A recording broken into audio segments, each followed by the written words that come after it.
有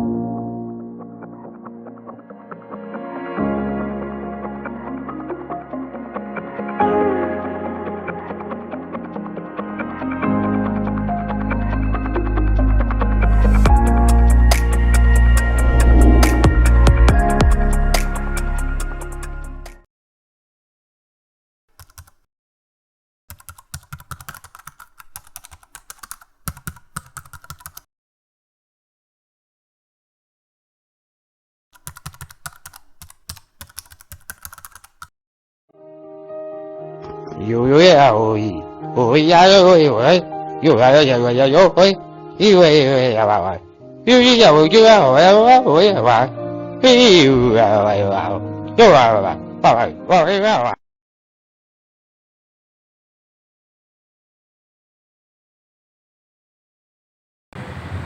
Hai semuanya, aduh, senang sekali saya bisa kembali lagi ya di sini. Sebenarnya buat bikin video sesering itu tuh susah sih sebenarnya, apalagi kan sekarang apa ya, saya tuh sedang sibuk kuliah lah, terus kerja lah, terus ngeband juga lah. Buat kalian juga pasti udah tahu saya juga anak band ya. Kadang anak band itu kan suka disangka negatif ya sama orang-orang ya, tentang mabok lah, narkoba lah, atau tatoan lah, atau apa. Slang, maaf. Gak ada matinya. Ya, contohnya itu selain gak ada matinya. Sebenarnya sih buat saya sendiri anak band itu nggak terlalu sejelek yang kalian kira. Tetap enjoy lah anak band itu. Duh, pas saya jadi curhat. Kita langsung aja ke materinya, oke? Materi saja Bang. Perkenalkan, nama saya di sini kalian pasti sudah tahu ya. Baiklah, saya perkenalkan lagi karena sesuai peribahasa tak kenal maka Katanya maka tak jadian. Tak kenal maka tak sayang, oke? Nama saya Fikri Rizkyla. Saya mahasiswa di Unibi, ya, di kampus Unibi. NPM saya 9882405111013 ada di bawah sebenarnya. Wah hebat, lu tahu sih. Iyalah, udah 1 tahun udah kuliah pasti, masa iya sih nggak hafal NPM sendiri. Di sini saya ingin menyampaikan materi mengenai apa itu entrepreneur dan seluk-beluk entrepreneur. Pokoknya materi tentang entrepreneur akan saya sajikan di sini. Maka simak video ini secara baik-baik atau secara seksama dalam tempo sesingkat-singkatnya. Proklamasi. Yang pertama itu pasti muncul pengertian apa sih entrepreneurship itu? Nah, Ya apa Bang? Kan gua nggak tahu nih. secara umum, pengertian entrepreneurship atau kewirausahaan adalah proses kegiatan kreativitas dan inovasi menciptakan perubahan dengan memanfaatkan peluang dan sumber-sumber yang ada untuk menghasilkan nilai tambah bagi diri sendiri dan orang lain serta memenangkan persaingan. Ya. Jadi entrepreneurship itu intinya saling bersaing sih gitu aja. Pak, Bang mau nanya dong. Kan ini entrepreneur nih. Ya. Kalau misalnya persaingan dalam cewek itu disebut entrepreneur juga enggak? Bukan, itu beda lagi. Mustafa beda lagi itu. Masih Bang. Istilah entrepreneurship diadopsi dari bahasa Prancis. Entreprendre yang berarti melakukan atau to undertake, memulai atau berusaha melakukan tindakan, mengorganisir dan mengatur. Istilah entrepreneurship mulai diperkenalkan dalam tulisan Richard Canfilon yang berjudul Essai sur la nature du commerce en general pada tahun 1755. Set, tua banget berarti ya. Tuan mana sama bapak saya? Masih tua Plato sih, penemu Atlantis. Oke. Sekarang muncul pertanyaan, apa sih perbedaan entrepreneurship dan entrepreneur? Perbedaan antara entrepreneurship dengan entrepreneur adalah terletak pada proses dan pelakunya. Jika entrepreneurship merujuk pada proses atau kegiatan, maka entrepreneur lebih merujuk pada si pelaku. Dengan kata lain, orang yang melakukan proses entrepreneurship atau kewirausahaan disebut entrepreneur, wirausaha atau wira swasta. Pada masa dulu, istilah entrepreneur merupakan sebutan bagi para pedagang yang membeli barang di daerah-daerah dan kemudian menjualnya dengan harga yang tidak pasti. Ya intinya kayak taktik Cina lah, beli di harga paling rendah, jual di tinggi-tinggi. Bang mau nanya, Ya, apakah Wirawan itu adiknya wirausaha? bukan tuh, Wirawan tetangga saya, kemarin jualan peyem. Oh siap. Ya. Bang. Menurut Kang Sir, dalam kewirausahaan tahun 2013, entrepreneurship merupakan kemampuan dalam menciptakan sesuatu yang baru dan berbeda. Sedangkan seorang entrepreneur adalah orang yang memiliki kemampuan untuk menciptakan sesuatu yang belum pernah ada sebelumnya. Atau bisa juga dengan menciptakan sesuatu yang berbeda dari yang ada. Seperti kita berinovasi lah. Kayak kita jual odading, tapi misal ditambahin rasa Iron Man gitu. Itu gimana tuh rasanya? Itu kan inovasi gitu. Terus ada kue apa ya? Misalnya kue mangkok rasa beling. Nah, itu sebuah inovasi itu. Sangrai batu bara. Nah, itu bisa jadi. Sorry. Nah, tadi adalah sekilas tentang apa sih itu brand entrepreneurship. Sekarang saya akan menjelaskan sekiranya beberapa materi-materi yang terkait dengan entrepreneur. Yang pertama ada wirausaha.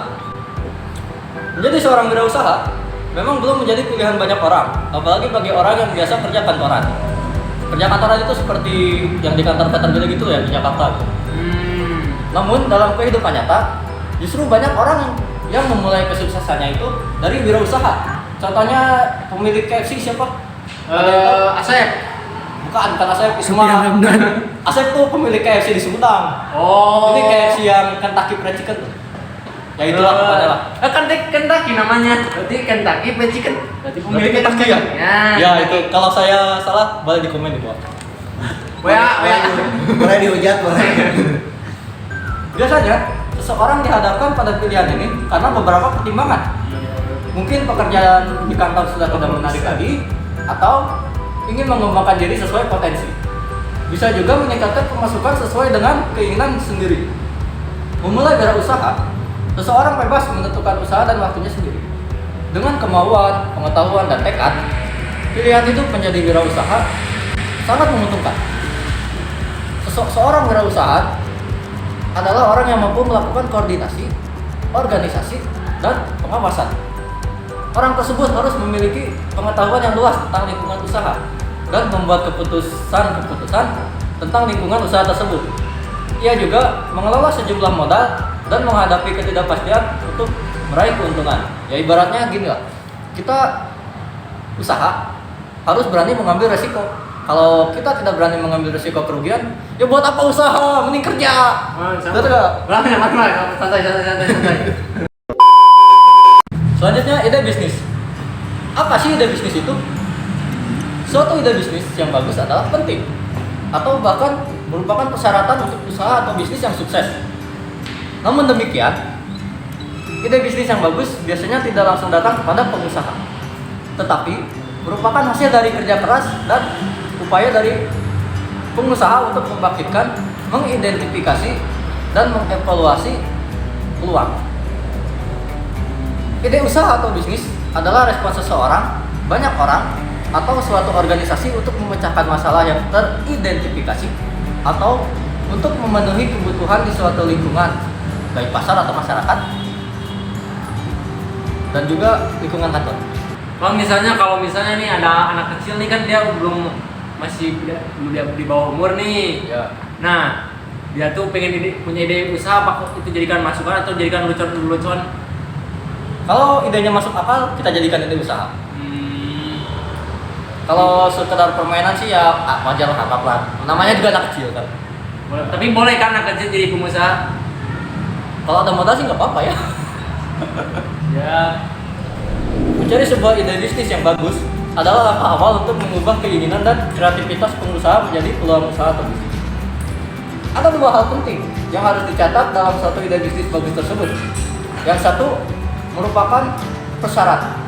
Ide bisnis hanyalah suatu alat. Yang kedua, suatu ide diubah menjadi peluang bisnis yang menguntungkan. Dengan kata lain, tanpa mengurangi arti pentingnya, sebuah ide hanyalah alat yang harus dikembangkan dan diubah menjadi peluang usaha atau bisnis yang menguntungkan.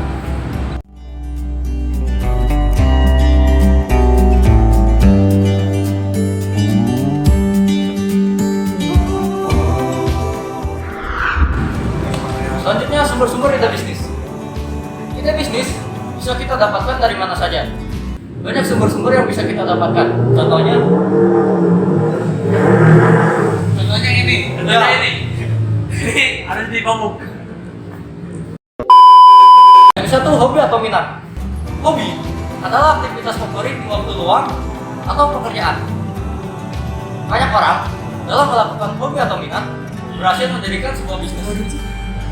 Sebagai contoh, jika Anda menyukai bermain dengan komputer, masak, musik, perjalanan, olahraga, atau bahkan pertunjukan atau konser, Anda dapat mengembangkan sebuah ide bisnis. Misalnya, jika Anda menikmati perjalanan, pertunjukan, atau memberikan pelayanan, Anda bisa memasuki bidang pariwisata, di mana ini merupakan salah satu industri yang terbesar di dunia. Yang kedua, keterampilan atau pengalaman pribadi. Lebih dari separuh ide bisnis yang sukses berasal dari pengalaman bekerja di kantor atau tempat kerja. Sebagai contoh, seorang mekanik yang mempunyai pengalaman kerja di bengkel besar yang akhirnya membuka bisnis reparasi mobil, atau bisnis berjualan mobil bekas, atau bisnis bengkel mobil.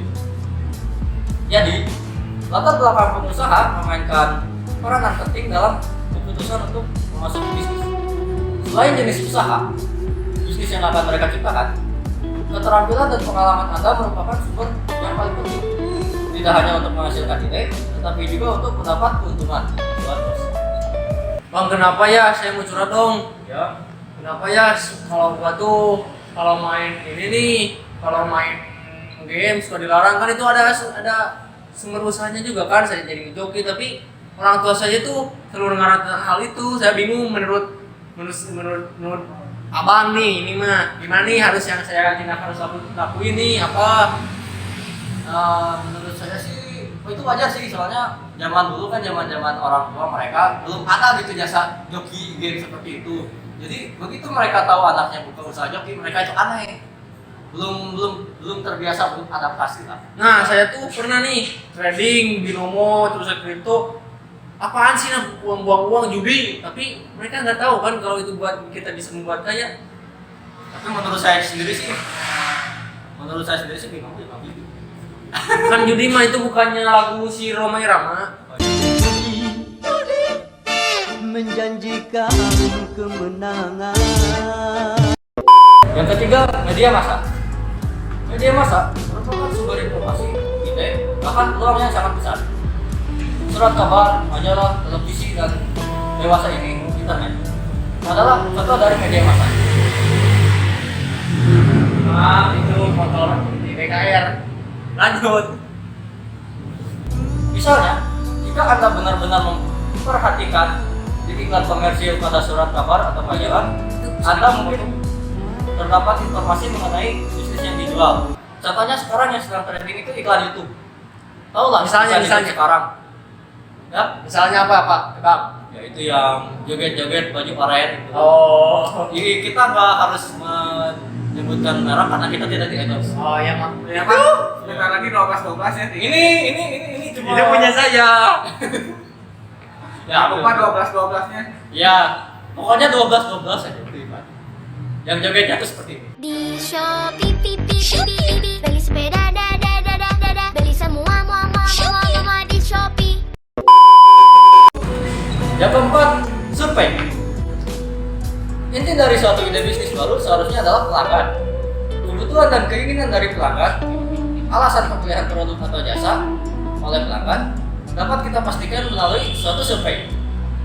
Survei dapat kita lakukan secara formal atau tidak formal melalui percakapan dengan orang-orang, dengan menggunakan kuesioner, wawancara, atau melalui observasi. Bang, menurut saya ini Bang kan ada cewek nih yang lagi foto-foto. Ya. Coba abang tanya dah, ke dia berani gak? Mana ceweknya? Tuh, Boleh. boleh gas. Ayo kita lanjut.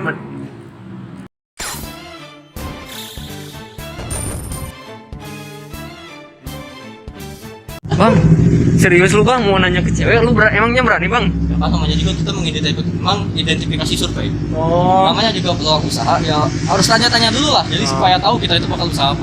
Oke bang, ayo bang, lu harus berani bang.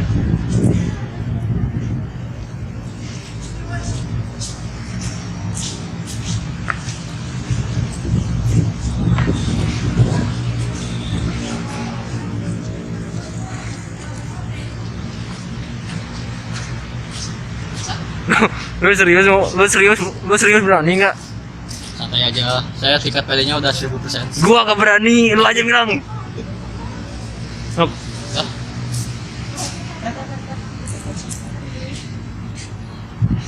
Salah. Ketemu teman. serius. Oi. Gini saya mau nanya, kan kita itu dalam hidup tuh harus misal apa ya? Gimana itu? Lu sebelumnya kasih dulu kasih tahu dulu apa nih? Tugas apa? Oh, langsung aja. Kita itu kan sedang dalam masa pandemi gitu ya. Mengembangkan suatu ide bisnis tentunya dalam masa pandemi gini tuh seru kan sih. Nah, saya mau tanya nih, gimana caranya kita tetap bisa menciptakan ide bisnis walau di masa pandemi kayak gini? Menurut tanggapan Lanjut. Menurut tanggapan Mbak Sarah sendiri gimana? Menurut aku pribadi Iya, ya, dalam masa pandemi itu bisnis online bisnis ini lebih baik ya dialihin ke bisnis online, pindahin kayak ke apa sih, masuk ke Shopee Food atau GoFood atau GrabFood. Dan kalau kata aku ya, ya bisnis online sih. Oh, berarti bisnis online ya guys. Yang lebih efektif itu bisnis online.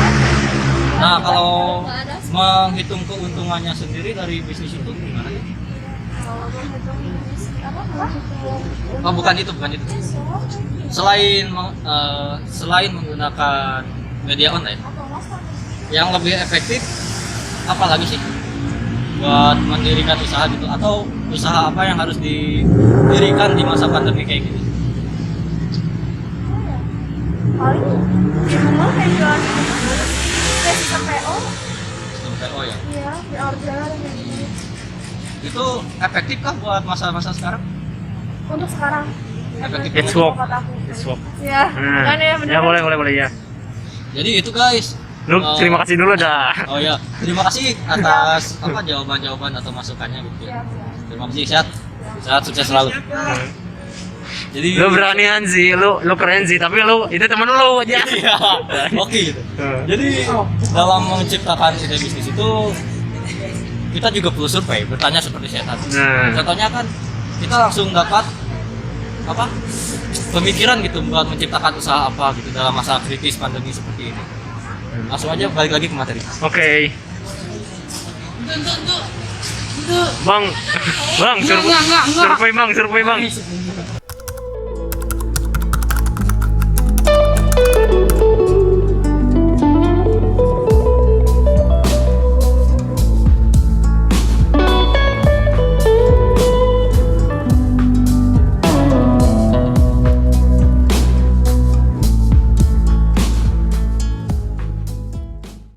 Lampunya agak nyala ini. Suasana udah agak gelap.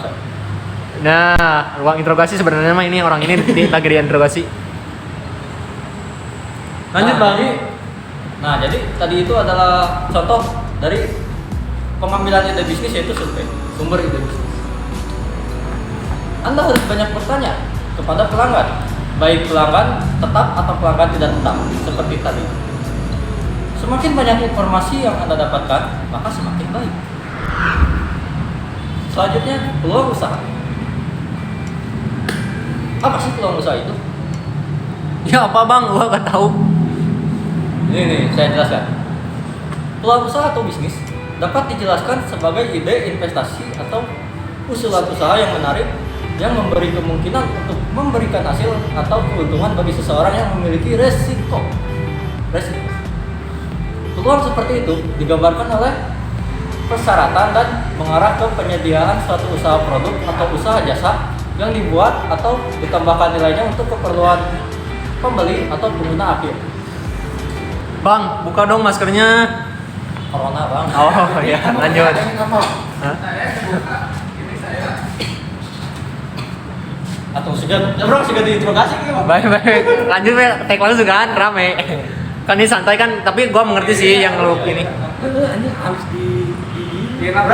ini saya seperti diinterogasi. Lanjut. Untuk dapat disebut bagus, suatu peluang usaha atau bisnis harus memenuhi atau mampu memenuhi beberapa kriteria sebagai berikut. Yang ke-1, permintaan yang nyata. Maksudnya, merespon kebutuhan yang tidak dipenuhi atau mensyaratkan pelanggan yang mempunyai kemampuan untuk membeli dan bisa memilih. Yang kedua, pengembalian investasi. Atau bahasa Inggrisnya supaya keren, return of investment. Oh. Bang jangan sesuatu bahasa Inggris, Bang. Oh iya. Oh, lanjut. Yaitu memberikan hasil dalam jangka waktu lama, cepat dan tepat waktu. Yang ketiga, kompetitif, yaitu dapat mengimbangi atau lebih baik atau sama dari sudut pandang pelanggan dibandingkan dengan produk jasa yang tersedia. Yang keempat, mencapai tujuan, yaitu memenuhi tujuan dan aspirasi dari orang atau organisasi yang mengambil resiko. Yang kelima, ketersediaan sumber daya dan Sayur. Oh, astagfirullahaladzim, Allah Akbar. Allahumma lakasum tuh. apa ini? It was at this moment that he knew he fucked up.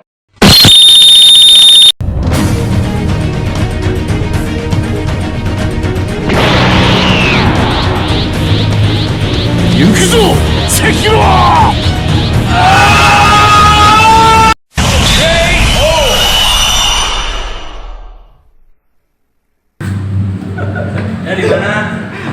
Di mana? Pak, lagi ada syuting, Pak. Oh, maaf.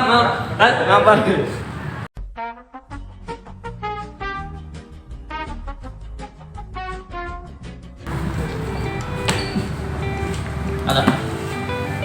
Yang kelima, ketersediaan sumber daya dan keterampilan, yaitu terjangkau oleh penguasa dari segi sumber daya, kompetensi dan persyaratan hukum.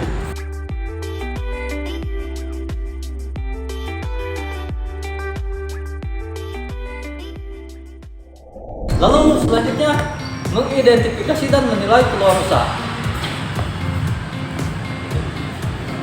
Ide dan peluang usaha harus disaring dan dinilai untuk kelayakannya setelah ide dan peluang ide identifikasi atau dihasilkan. Tentunya ini bukanlah tugas yang mudah dan juga sangat penting. Hal ini dapat membedakan antara berhasil dan gagal, antara membuat kaya atau melenyapkan apapun yang Anda miliki. Mengidentifikasi dan menilai peluang usaha pada intinya menentukan risiko dan hasil atau imbalan yang menggambarkan beberapa faktor seperti di bawah ini: kondisi industri dan pasar, lamanya masa peluang produk, tujuan pengusaha dan kompetensi yang dimiliki pengusaha, pengelola tim, persaingan, modal teknologi dan sumber daya, dan terakhir kondisi lingkungan, politik, ekonomi, untuk kebijakan pemerintah. Selanjutnya, proposal. Sebagai calon wirausaha, tentu kita harus paham mengenai proposal usaha. Apa pengertian dari proposal, apa jenis-jenis proposal, apa unsur-unsur proposal, dan apa tujuan proposal serta manfaatnya. Proposal berasal dari bahasa Inggris yaitu to purpose, yang artinya mengajukan. Secara bahasa, proposal dapat diartikan sebagai bentuk pengajuan atau permohonan.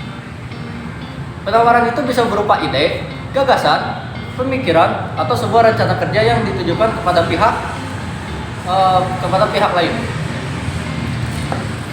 Proposal bisa juga diartikan sebagai sebuah tulisan atau pemaparan yang dibuat oleh penulis yang bertujuan untuk melakukan penjabaran atau menjelaskan sebuah rencana dengan suatu tujuan atau kegiatan pada pembaca atau pihak yang menjadi target. Selanjutnya, tujuan dan unsur proposal. Tujuan proposal adalah terutama untuk memperoleh bantuan dana atau memperoleh dukungan atau sponsor dan juga untuk memperoleh perizinan.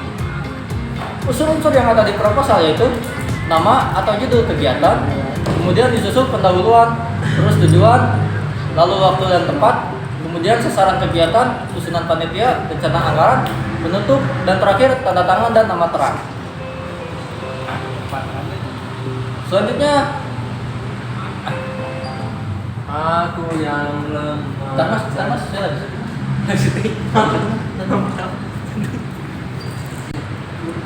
Nah,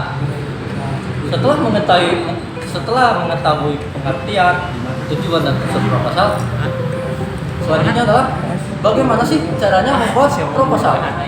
Cara membuat proposal yang baik dan menarik adalah yang pertama, pilihlah topik. Sama halnya dengan membuat makalah atau laporan. Dalam membuat sebuah proposal, kamu harus menentukan terlebih dahulu topik yang akan menjadi pokok bahasan ataupun jenis proposal yang kamu buat. Bang, topiknya bentar maaf bang. Ya. Topik itu topik hidayat bukan? Bukan, itu pemain bulu tangkis. Oh, kirain itu. Lanjut. Topik proposal adalah sesuatu yang harus diperhatikan. Lanjut bang, kenapa suaranya bang? Asep. Capek, minum dulu bang. Sana nafas. Minum dulu bang. Katelanya. Ulang, baik. Baik, kata. Nanti Imam matikan penyampaiannya. Suara nafas. Sini dulu. Tapi jangan itu ya. Lagi Jangan di berisik, lagi sunyi. lagi tag. Sama anak-anak semua. Ya. Mau aku anterin nggak? Mau anterin nggak? Hah? Duluan ya, nggak usah beli. Oh, ya. Mending sama aku aja. Yuk. Sama apa aja gratis? Ini tuh Jumio udah beres ini. Ini nggak? Mau kemana? Makan. Nggak tahu. Itu satu. Ganti aja. Itu jauh. Sama aku aja yuk kita ngedet. Aku anterin. Duluan ya sama Ya. Ikut. Assalamualaikum. Pengen ikut. Makasih Dan. Topik proposal adalah sesuatu yang harus diperhatikan. Pilihlah topik yang sekiranya bisa menarik pembaca proposal, yang isinya jelas sehingga proposal kamu akan semakin mudah untuk disetujui. Yang kedua, tentukan struktur proposal. Setelah menentukan topik, tentukan struktur proposal kamu. Kamu bisa menggunakan berbagai struktur proposal di atas sebagai referensi. Memang tidak semua struktur proposal yang tertulis di atas harus ada pada proposal kamu. Namun, semakin lengkap, semakin mudah membaca untuk memahami proposal yang Anda buat. Yang ketiga, buat kerangka proposal. Buatlah kerangka proposal untuk mempermudah kamu dalam hal penyusunan. Kerangka ini nantinya bisa berisi poin-poin penting yang ingin kamu sampaikan di dalam proposal kamu. Selanjutnya, objektivitas. Dalam penulisan sebuah proposal, kamu harus berpatokan pada data dan fakta yang ada di lapangan. Jangan sampai kamu mengarang bebas. Data yang kamu tuliskan harus benar adanya, masuk akal, serta dapat dipertanggungjawabkan. Yang kelima, perhatikan format penulisan. Format penulisan juga merupakan salah satu hal yang kamu harus perhatikan dalam membuat sebuah proposal. Gunakan bahasa dan kata yang baku, serta baik dan benar, serta usahakan untuk menggunakan kalimat efektif yang jelas. Hindari juga kesalahan ejaan maupun penulisan pada proposal yang kamu buat. Selanjutnya, market segmentation.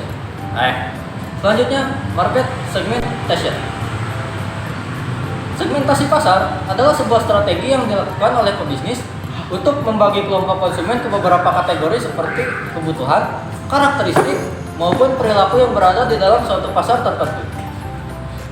Pelaksanaan segmentasi pasar membutuhkan beberapa proses dan tahapan yang terus serta wajib dilakukan menggunakan aforisma supaya mencapai sasaran yang diinginkan. Sederhananya, segmentasi pasar juga bisa didefinisikan menjadi proses identifikasi serta analisis pembeli terhadap produk dan keterkaitan antara disparitas ciri konsumen yang ada di pasar. Nah, sekarang muncul pertanyaan, apa sih kenapa market segmentation itu penting? Kenapa tuh? Mengapa segmentasi pasar dibutuhkan dalam perjalanan proses suatu perusahaan? Karena menentukan segmentasi pasar sangatlah krusial agar perusahaan tersebut dapat memasarkan produk secara sempurna dan tepat pada sasaran. Contohnya, sebuah perusahaan penyedia jasa les bahasa Yunani. Walau jasa yang disediakan sangatlah umum, tetapi pentingnya segmentasi pasar di bidang ini adalah untuk menentukan segmentasi yang tepat, apakah jasa ini untuk pelajar dasar, mahasiswa, atau para pekerja yang membutuhkan sertifikasi. Bila perusahaan menyasar para pekerja dengan jasa pengajaran untuk mahasiswa, maka akan terjadi ketidakselarasan yang berujung tidak lakunya jasa yang perusahaan tersebut tawarkan. Lalu tujuan market segmentation. Yang pertama, meningkatkan pelayanan konsumen agar lebih baik. Setiap pembeli atau konsumen niscaya akan memperhatikan 4 hal yang krusial ketika memenuhi kebutuhan, yaitu harga, kualitas, pelayanan, dan ketepatan waktu.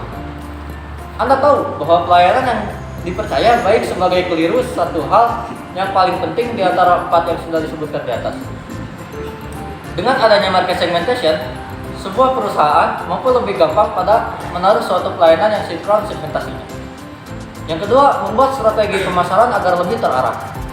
Dengan adanya market segmentation, taktik pemasaran pasar mampu lebih terarah, termasuk waktu menyusun harga, produk, distribusi, dan promosi. Selain itu, memakai adanya segmentasi pasar, pengelompokan pasar sebuah perusahaan bisa lebih terarah, termasuk dalam mengarahkan dana dan usahanya ke pasar yang lebih menguntungkan. Yang ketiga, dapat direncanakan untuk bisnis dan evaluasi target. Dengan adanya segmentasi pasar, kita mampu melakukan evaluasi terhadap semua aktivitas pemasaran sebelumnya. Hal itu tentunya bisa membantu perusahaan supaya mampu mengetahui taktik pemasaran yang sinkron, menggunakan ciri pasar supaya mampu sebagai acuan waktu untuk menciptakan perencanaan usaha ke depannya. Bang, saya masih bingung. Ya, Laptop buat apa? oh ini Aksesoris. pemanis sih. Oh, pemanis. Iya. Abang masuk angin. Enggak sih. Oh Air ini putih. nggak tahu ini buat apa. Manfaat market segmentation. Market segmentation juga memiliki beberapa manfaat bagi seseorang yang akan mulai usaha. Di antaranya, ide pemasaran suatu perusahaan lebih terarah, membantu perusahaan dalam mengatur produk, membantu perusahaan mendapatkan pasar segmentasi, memudahkan perusahaan buat mengatur budget, meningkatkan daya tarik konsumen, dan memperoleh posisi yang menguntungkan. Jadi market segmentation itu sangat bermanfaat untuk seseorang atau perusahaan yang akan memulai bisnis. Kurang lebih seperti itu. Selanjutnya, Tam itu bukannya yang suka ada di HP, garansi Tam. itu RAM. Tam, benar Tam. Ada garansi Tam. Shopee. Tam ada apa lagi? iBox. Nah. Oh iya, itu mungkin saya kurang update ya. Jadi Oh, saya- siap. Siap, Bang. Kalau Tam tuh yang ada di HP. apa? RAM. Bang, Bang. Tadi itu adalah sebagian besar materi mengenai apa itu entrepreneur. Lalu apa itu ide bisnis, peluang usaha, apa itu wirausaha, apa itu proposal, dan apa itu market segmentation atau segmentasi pasar. Sekarang, bagi calon pebisnis atau orang yang akan memulai usaha, perlu mengerti tentang TAM atau Total Addressable Market, di mana TAM ini adalah cara menghitung target pasar atau end user kita. Jadi, kita sebagai wirausaha atau calon wirausaha yang ingin memulai bisnis harus mengerti tentang hitung-hitungan. Makanya nilai matematika Anda tidak boleh merah supaya Anda bisa menghitung keuntungan dan tidak dibodoh-bodohi oleh konsumen.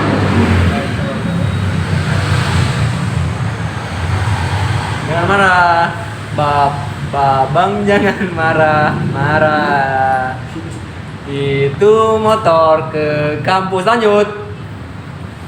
Dalam langkah ini, Anda akan gunakan demografi dari profil pengguna akhir untuk menentukan secara kuantitatif seberapa besar pasar tempat berpijak Anda. Jadi, tujuannya adalah untuk menentukan secara kuantitatif seberapa besar pasar khusus end marketnya atau kepala pasar.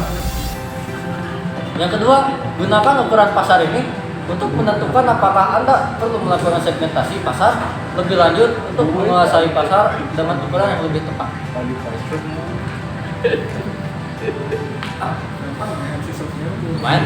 Lumayan capek ya? Capek ya.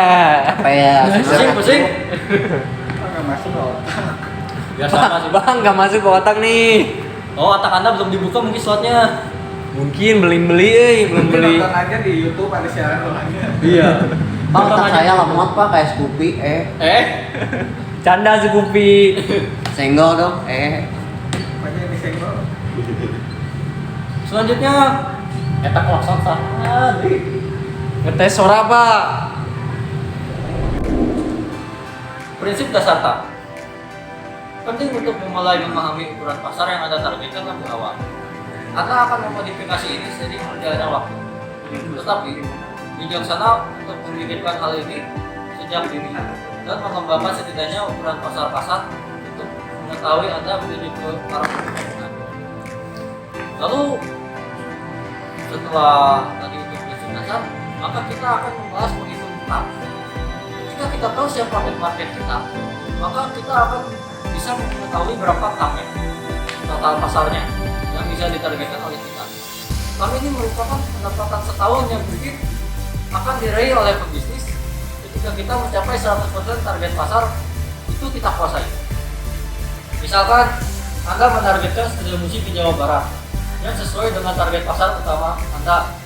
Mungkin anggaplah ada 1000 studio musik dan targetnya adalah kita menghitung 1000 studio musik itu membeli produk atau barang yang akan kita buat. Nah, bagaimana sih menghitung sistem ini? Yang pertama adalah berapa sih jumlah orang yang menjadi target kita. Yang kedua, setelah itu berapa kira-kira mereka akan mengeluarkan uang untuk membeli barang kita? Apakah sekali, 2 kali, 3 kali, 7 kali, 1000 kali, 1 miliar kali, 1 triliun kali? Kita nggak tahu kan? Seperti hujan ini, Pak. Tidak bisa dihitung ya. Yang tidak bisa dihitung. Atau cintaku kepadamu. Ya. Siapa? Siapa nih? Gak ada sekarang, oh, Pak. Bang cariin Pak. Anggaplah per tahun mereka membeli produk kita 1 juta dikali 1000, maka anggaplah mereka mengambil produk kita itu 1 juta per tahun dikali 1000 orang, maka ntar yang akan didapatkan adalah 1 miliar. 1 juta kali 1000. Kira siapa? Oh, itu aja. Oh, siap. Mengapa menghitung target itu penting? Total pasar yang ada disebut juga total yang tersedia. Membantu bisnis mengidentifikasi seberapa besar peluangnya dan berapa banyak pendapatan yang dapat dihasilkan dengan penawaran jika 100% pasar pangsa pasar tercapai. Ini membantu menentukan potensi pasar untuk berkembang, kelayakan konsep bisnis, dan upaya dan pendanaan yang mungkin diperlukan untuk beroperasi di pasar. Jadi kurang lebih seperti itu materi mengenai entrepreneur.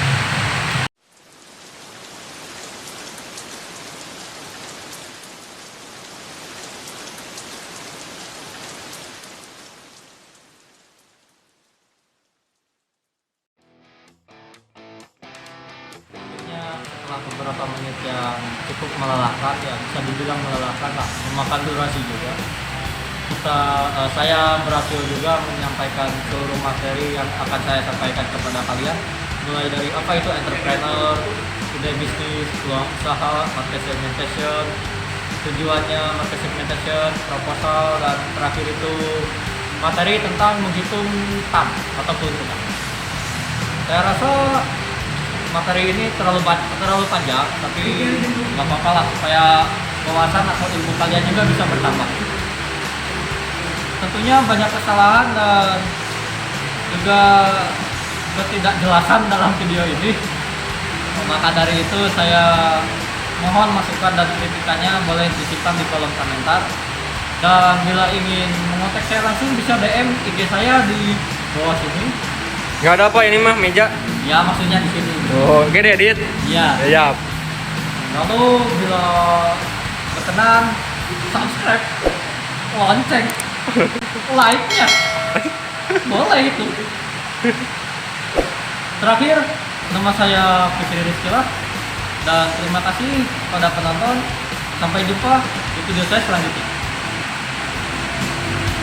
Tiga lah PJ.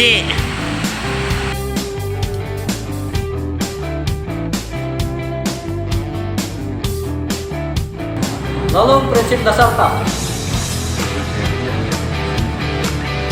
Selanjutnya prinsip dasar TAM. Penting untuk memulai prinsip dasar TAM. Penting untuk mulai memahami ukuran pasar yang Anda targetkan lebih awal. Anda akan memodifikasi ini secara seiring berjalannya waktu. Tetapi bijaksana untuk memikirkan hal ini sejak dini dan mengembangkan setidaknya ukuran pasar untuk mengetahui Anda menuju ke arah umum yang benar. Lalu, nah, Bapak helm ketinggalan nggak? astagfirullah, helm. Ambil dulu, Pak. Jadi. Ya lanjut. Rolling and action. Selanjutnya ada bisnis. Apa sih ada bisnis? Ya apa? Ya, bentar saya ingat. Oh iya, ya maaf. Suatu ide bisnis yang bagus adalah penting atau bahkan merupakan persyaratan untuk usaha atau bisnis yang sukses. Kalau melatih orang berterapi. Ya bener sih, kan dulu. Bentar lah. Dibalikan ini, mau sebelum dibalikan ini. Kalau dibalikan ini di nang tengok dengan sok.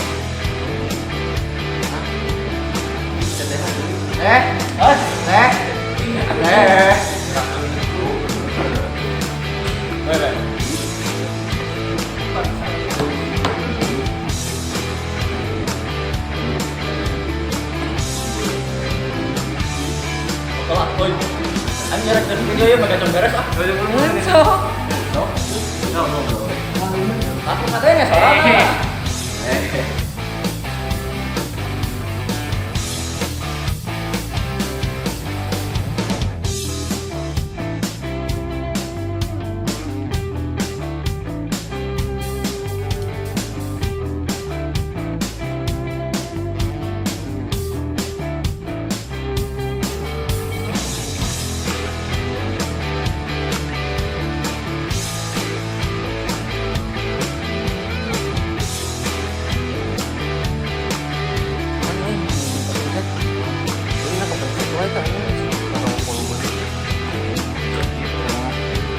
Udah di